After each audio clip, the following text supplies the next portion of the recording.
Hoy inicia una nueva spin-off de Grupo SEAS, Abogados y Consultores.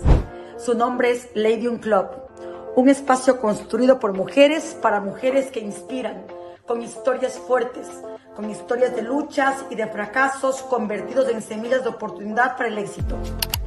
We are resilient, brave, and empowered women who are role models and self-improvement examples on exclusive club to become stronger.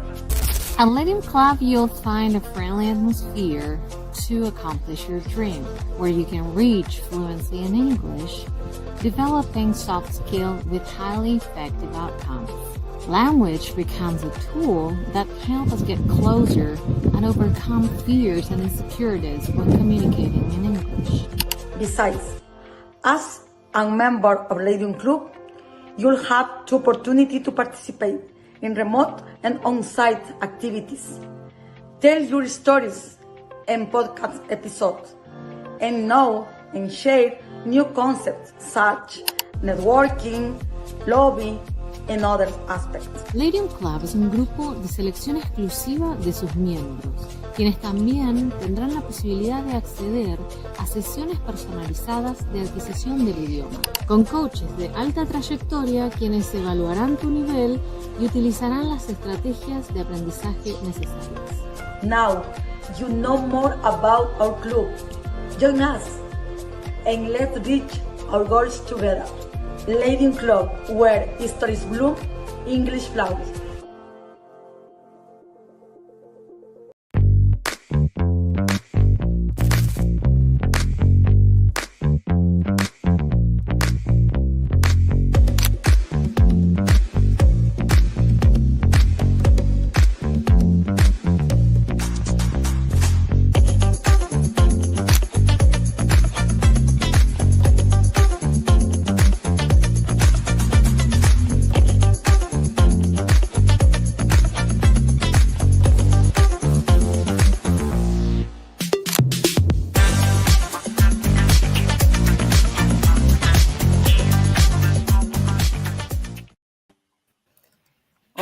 Hola, bienvenidas, ¿cómo están? Estamos nuevamente en un episodio, el número 10 de los podcasts de Ladiom Club.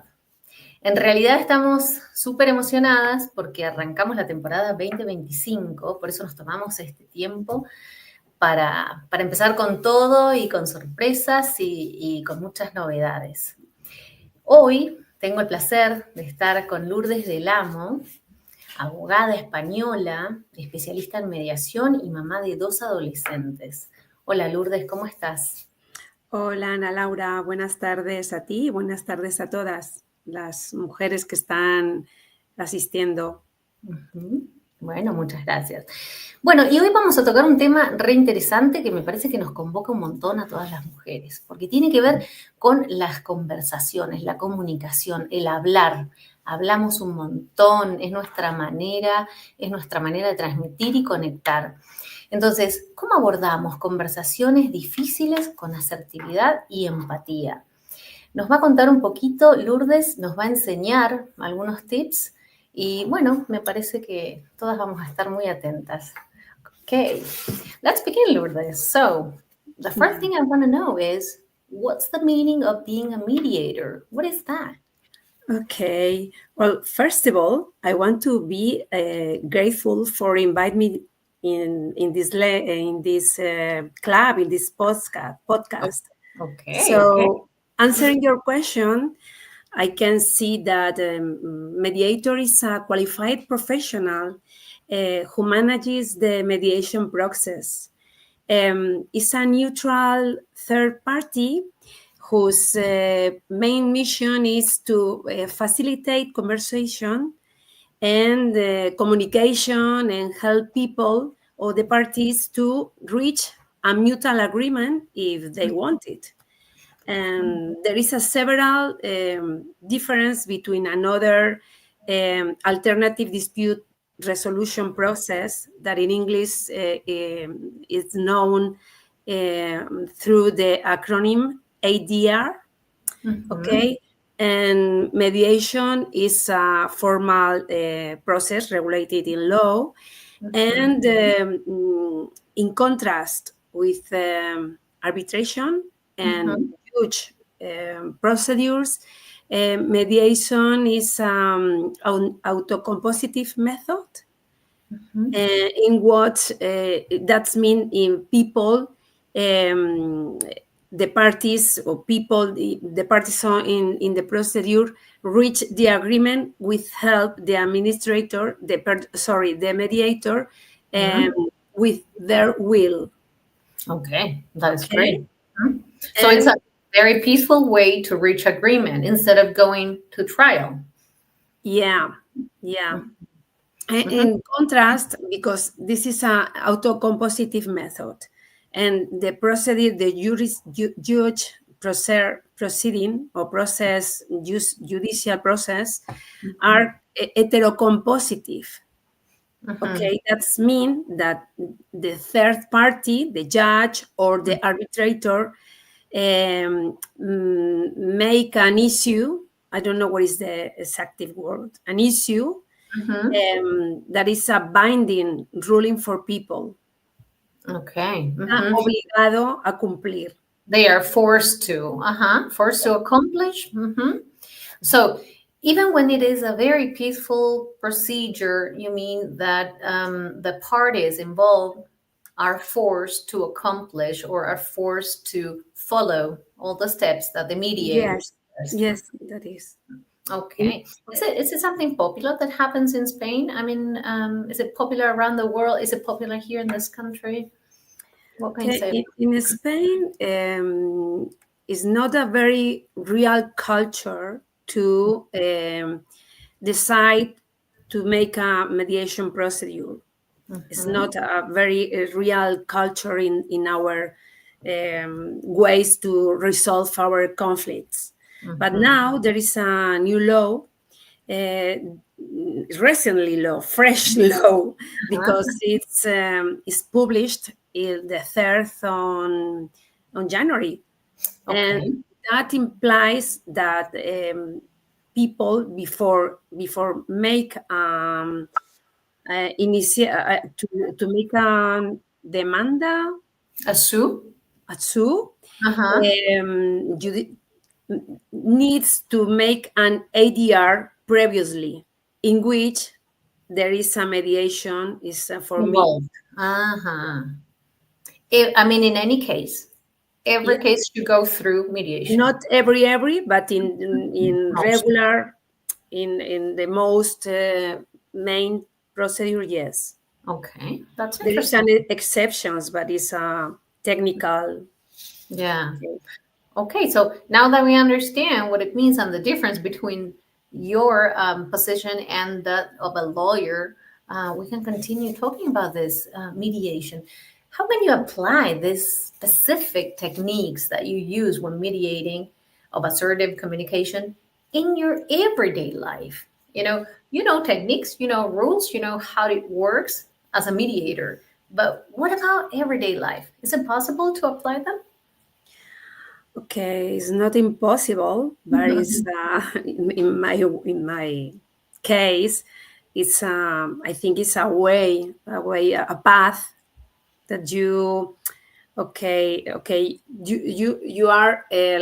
learn soft skills or techniques in mediation, and you apply these techniques in the procedure, and it's a un reto. It's a challenge. It's a challenge to make these techniques in your everyday life, no? And for example, I try to use I statements, mensajes yo. Okay. Okay, to clearly express my feelings and needs without blaming others. Oh, good. Okay, and for me, I think it's very important to maintain the eye contact with the people who are you're speaking, and try to use an open body language to show confidence and to make trust with the parties, with people, with another person. And there is another technique that is very important in mediation is to practice active listening. Okay. And and for example, in another technique is to set clear boundaries with another people. Always controlling your emotions, always trying to taking over the situation. Yes, right? more than control, to manage, because Managing the situation. emotion is difficult to control. The emotion flows with the situation, and to learn and improve, to make a good management with intelligence, emotional intelligence techniques is very important. And so we're talking about applying all this also with, I don't know, your family, your friends, your acquaintances. Is it possible also to be aware when you are, I don't know, arguing with somebody that is close to you? Okay, I think it's not only possible. It's a training. It's a training, and if you use that tools or that skills, that techniques, you will make better relationships with people, with your friends, with your family, with your partners. I don't know. Excellent. And well, in your case, did you have to develop precise soft skills, because you mentioned soft skills, to become a suited mediator, like the perfect mediator? Well, I don't know if a perfect mediator exists, but for to be a mediator, you need to develop soft skills, because the communication, the facilitation, the communication with parties, is the main issue for the mediator. So that includes active listening, empathy, emotional intelligence, to be or learn to be patient, and for example, and of course, to abilities in problem solving. Yeah, sure. But I guess that also, I mean, you really need to be aware of your own emotions. You really need to be aware of what is happening inside you, because I don't know, I picture a situation in which one of the parties suffering something that really touches you somehow. So maybe one soft skill is this, right? Like having worked on your own, having worked on your inner part, not to get involved emotionally with what is happening, right? Yes. Has it ever happened to you? Okay, the mediators are human too. Yeah. So we live a strong.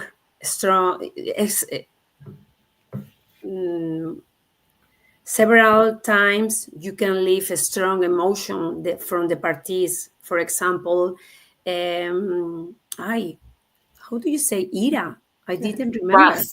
Wrath is ira, like a lot of anger. Wrath, yes. Anger is a little bit less. And that is very critical, because how do you stop or manage this emotion? Because you need to less express the rush to people, but with a limit, with a boundary, no? So yes, you can feel this rush too, and that implies to make learn about yourself, about self knowledge. I don't know. Yes. And to make this situation, to make tools for affront for this situations. So I guess that after mediation, you get, or yeah, you absorbed all these feelings and emotions, and it's you have also found a way to maybe release everything from you and not to stay, I don't know, stuck with all those emotions that don't belong to you, right? I mean, Yeah. since it is a process and you already have your experience and Yes. your way, yeah, there must be a way to release, right? Yes. Okay.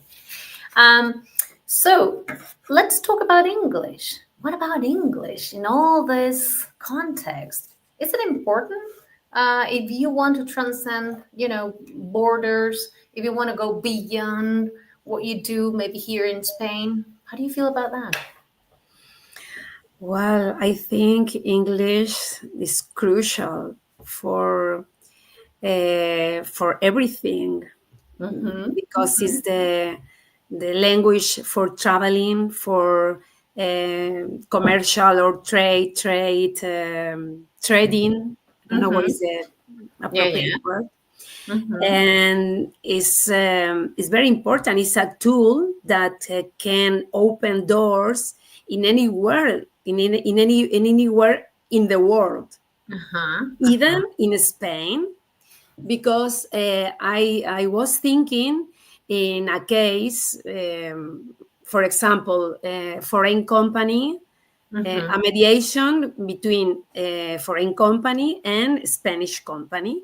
Yes. And if that foreign company, for example, Chinese company or Korean company or even French company, Yes. that imagine that the manager of the company doesn't speak Spanish.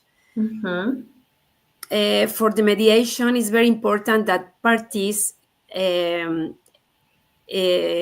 participate itself or themselves in the process, process. Yeah, procedure. Okay. So if you speak English, and English is the world languages for communication, you can invite the manager, the parties, really parties, and not o sea, quiero decir, en vez de que ellos, instead of the the representatives. Oh, okay. So you can use English in everywhere. Yes, I think absolutely. for I know, I've heard that there's a very big group of mediators here in Spain, or in Madrid at least. So in your opinion, would you say that they are prepared to deal with international mediation here in Spain? Okay. There is not really preparation for international mediator or mediations. But I would like, is my objective in the future, or when I can speak English, I might, when I can be able to express better than now in English. Okay. I would like to participate in international mediations. Damn, that would be very interesting. Yes, I would like this. Is a very a dream for me. Okay, I'm sure you will accomplish that. You. Yes. Thank you. And the question that we always ask is something about tips. What kind of tips can we share, with women? In this case, as I said at the beginning, women love talking. We love talking, communicating, especially our emotions, right? So that is a little bit controversial for us, because when we express our emotion, we are emotional. So the question is, what kind of tips can you give these women that want to actually communicate accurately? Okay. Well, I can see.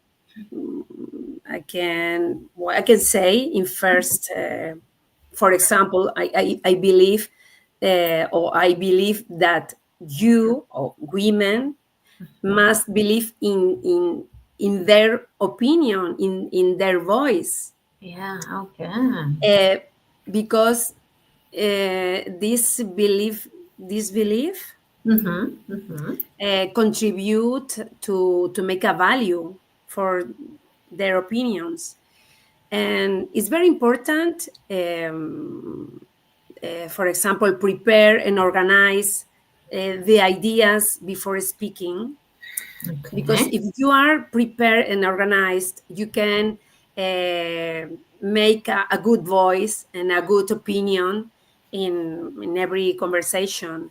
And of course, I think practice active listening, empathy, assertiveness, and make, or don't be afraid to set limits. No, because it's important to set limits with being respectful. Respectful. You're right. And I don't know. It's important, for example, surround yourself with support networks and mentors, such Ladiom Club, for example. Oh, yeah, that is so good. Actually, you're right.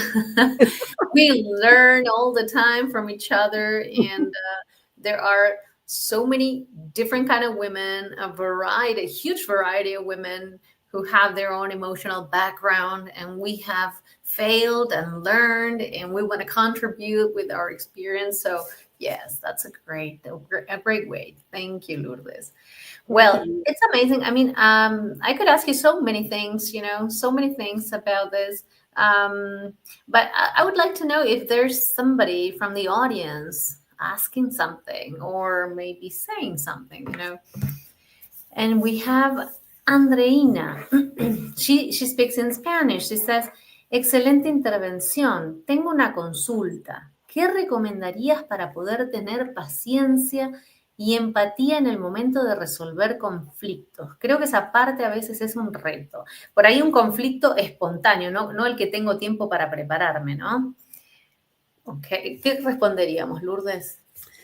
Bueno, yo creo que tener siempre, cultivar la paciencia no es una cuestión de tener una varita mágica y decir, ya tengo paciencia. Implica saber conocerse a uno mismo, implica saber cuándo pierdes la paciencia para saber en qué ocasiones tienes que tener esa habilidad o ese refuerzo para tener paciencia. Y por ejemplo, un tip puede ser cuando tengas una conversación o una situación de conflicto, en vez de responder lo primero, quedarte pausada, respirar, contar hasta 10 y analizar realmente, intentar ver qué es lo que estás sintiendo, si en ese momento estás sintiéndote triste o enfadada, o si tienes una emoción fuerte en la que tú estás sintiéndolo en ese momento, tu respuesta probablemente va a ser acompañada con esa emoción. Con lo cual, si estás sintiéndote así, es mejor que no contestes en ese momento y decirle a la persona, si eres capaz de hacerlo, que mañana le das una respuesta. Entonces, tú te puedes ir a tu casa tranquilamente, pensarlo y cuando sea, no tiene ni siquiera ser al día siguiente, sino cuando tú te sientas preparada. Y muchas veces nos pasa a lo mejor con nuestra familia o con nuestros hijos, que esto es más difícil de hacer, ¿no? Sí, esto quizás lo puedes hacer en tu trabajo, pero con tus hijos, puedes contar hasta 10, ver realmente si la respuesta que le vas a dar es una respuesta que les va a ayudar, pues hacerla, ¿no? O si es una respuesta que se merece un límite, hacerlo en ese momento. Pero sobre todo, conocerse a uno mismo y saber dónde está lo que nos dispara, ¿no? Para tener esa paciencia. Perfecto. Sí, me parece que la parte más delicada es con los más cercanos, ¿no? Y no tenemos esta posibilidad de irnos a la casa, dejar que se nos pase y al otro día responder. Entonces, respirar y contar hasta 10. Respirar, bien. Respirar y contar hasta 10. Me parece fantástico. Claro, después, si no, nos arrepentimos de cosas que no deberíamos haber dicho. En cuanto a lo laboral, me gustó lo que mencionaste, Lourdes, porque hay muchos casos en los que se vive esta hostilidad laboral o esta, hasta me animaría a decir acoso, de parte de compañeros, ni hablar de superiores, pero cuando hay un hostigamiento constante, ¿cómo reaccionar? O sea, cuando hay alguien que se burla o te toma el pelo o aprovecha cada oportunidad para dejarte en ridículo con el resto. Muchas mujeres se callan y permiten la humillación, otras tantas enfrentan y quedan expuestas, ¿no? Es como que te dejan ahí en esa encrucijada que no sabrías cómo actuar. ¿Qué podríamos hacer en una situación así, no? Bueno, ahora mismo es que no sabía que me ibais a hacer esta pregunta, bueno, ninguna, pero hay un libro que es muy bueno, que no recuerdo ahora mismo cómo se llama la autora, pero es un libro muy cortito que es cómo hacer frente a las, algo así se titula, cómo hacer frente a las, pues cuando alguien te insulta o algo así. Que luego si queréis os paso el link para que lo podáis mirar. Pero lo que viene a decir esta autora, que es una norteamericana, está en línea de lo que he dicho anteriormente, ¿no? O sea, tú cuando tienes un roce con un compañero con el que tienes que estar todos los días de tu vida, muchas horas, bueno, pues una de las técnicas que esta autora recomienda es precisamente eso, alejarte de la persona, quedarte pensando que lo que le pasa a esa persona tiene que ver con ella y no tiene que ver contigo, y que no necesitas darle una contestación en el momento. Entonces, lo que sí que necesitas es poner límites con asertividad. Claro. Y para hacerlo bien, lo tienes que hacer cuando tú estés segura y estés preparada para poder hacerlo, que puede ser al día siguiente, en el mes siguiente o cuando quieras, cuando tú estés preparada. Pero sí es importante poner los límites, hacerlos de forma respetuosa y con asertividad. Claro, tal cual. Bueno, I really love this topic, and I think that there are so many tips that we can learn from you, or any kind of, reading material, as you mentioned, that we're going to share later. So I want to thank you, Lourdes, for being with us this half an hour, and I want to thank the audience for listening and, being with us all this time.